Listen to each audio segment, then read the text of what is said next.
22 years old, a new job, a first real paycheck lands in your account. There's an email sitting unread in your inbox about something called a retirement plan. You're about to delete it. That single decision, made in less than 5 minutes, will shape more of your financial life than almost anything else you do for the next 40 years. That sounds impossible. It isn't. The real answer is far stranger than simply save more money. It has to do with the fact that your brain was never built to understand what happens next. It has to do with a force so slow you cannot see it working, yet so powerful it does not care whether you believe in it. For most of human history, nothing in your environment behaved this way. Food did not multiply if you waited to eat it. A surplus of meat did not double if left untouched. It rotted. A good harvest one year said almost nothing about the harvest a decade later. Your ancestors lived inside systems that rewarded acting now, not waiting. The world gave almost no feedback for patience that stretched across years, let alone decades. So why would your brain ever learn to trust something that takes 40 years to prove itself? It didn't. Evolution built you a brain tuned to the present. Psychologists call this present bias, and one of the researchers who mapped it most carefully was Walter Mischel. He's best known for the marshmallow experiment, where young children were offered one treat now or two treats later if they could wait. But Mischel wasn't really studying candy. He was studying the ability to trade a smaller reward today for a larger one later. Children who could wait, even briefly, tended to grow into adults with steadier finances, steadier relationships, and steadier careers, decades on. The marshmallow was never about marshmallows. It was a preview of how your brain treats every slow, invisible reward, compound interest included. Here's the strange part. Compound interest doesn't look like a reward at first. It looks like nothing. For years, it can look like nothing is happening at all. You put in $200. A few months later, your balance has grown by a few dollars more than you put in. It feels irrelevant. It feels like rounding error. Your brain, built for instant feedback, reads that as proof the whole thing isn't working. But growth that compounds isn't a straight line. It's a curve that stays almost flat for a long time, then bends upward sharply, and by the time you can see the bend, most of the waiting is already behind you. This is where a second researcher comes in. George Lowenstein, a behavioral economist, spent years studying something called hyperbolic discounting.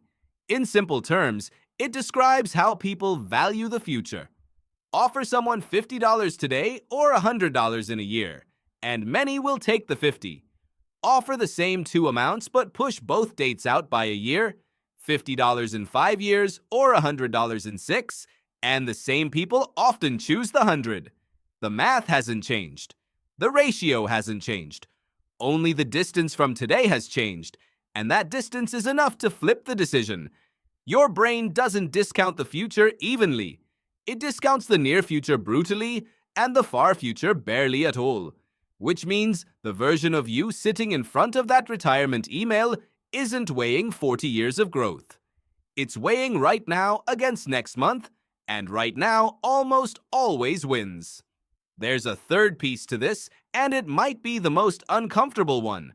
Researchers Craig McKenzie and Michael Learsh ran a study on something called exponential growth bias. They found that even financially literate adults, including people working in finance, consistently underestimate how fast money grows when interest compounds.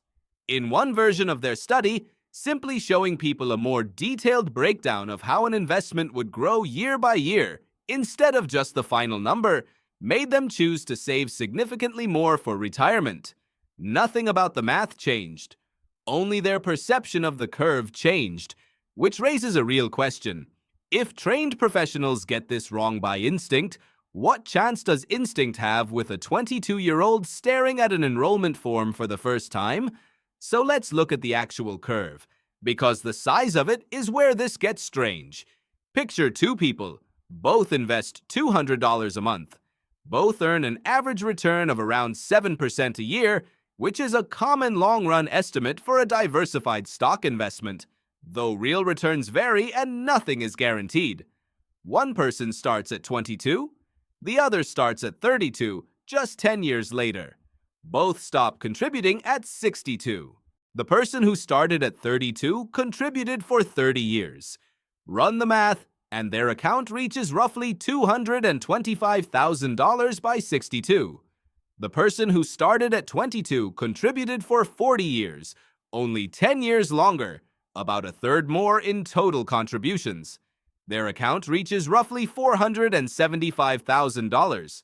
Not a third more than double. 10 extra years, sitting at the very front of the timeline, outproduced an entire extra decade of effort happening later. Why would 10 years be worth more than the other 30 combined? Because of where those years sit. Money invested early doesn't just grow. It grows, and then the growth itself grows, and then the growth on the growth grows again, compounding on top of itself for decades longer than money invested later ever gets the chance to. The first dollars you invest are doing more work, for longer, with less effort, than any dollar you will ever invest again. They are, in a very real sense, the cheapest dollars you will ever put to work in your entire life. Every year you wait doesn't just delay the start. It permanently shortens the runway those dollars get to compound on, and that runway can never be extended again, no matter how much money you throw at it later. This is the part that should genuinely unsettle you. The decade between 22 and 32 isn't just another 10 years of your life.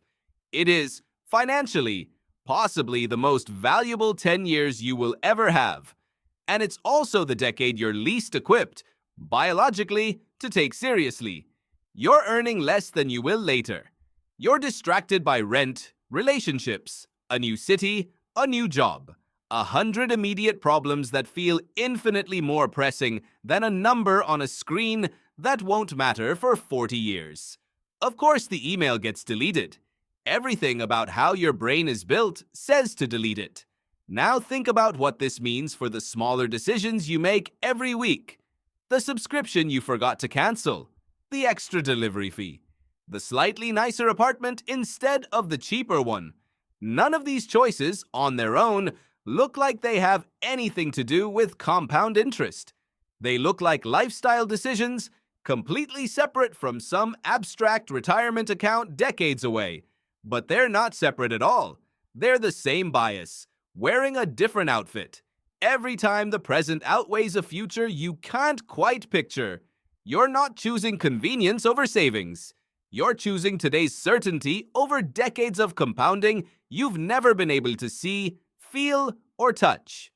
The brain that struggles to imagine a retirement account at 62 is the same brain that struggles to imagine the cost of small, repeated choices made at 22. There is a kind of quiet justice buried in all of this, though. You don't have to outsmart your own wiring to benefit from compounding. You just have to stop actively working against it. Mitchell's children didn't need superhuman willpower to wait for the second marshmallow. Some of the most effective strategies involved simply not looking at the treat, removing the moment-to-moment decision entirely. The same logic applies here. Automatic contributions, set up once and then ignored, route around the part of your brain that keeps voting for right now. You don't need to win the daily argument with your own present bias. You just need to make sure the argument never has to happen in the first place. Which brings us back to that email. 22 years old, a new job, a first paycheck, and somewhere another message about a retirement account still sitting unread. Only this time, you understand what it's actually asking. Not for your money, for permission to start a clock that nothing you do later can ever rewind.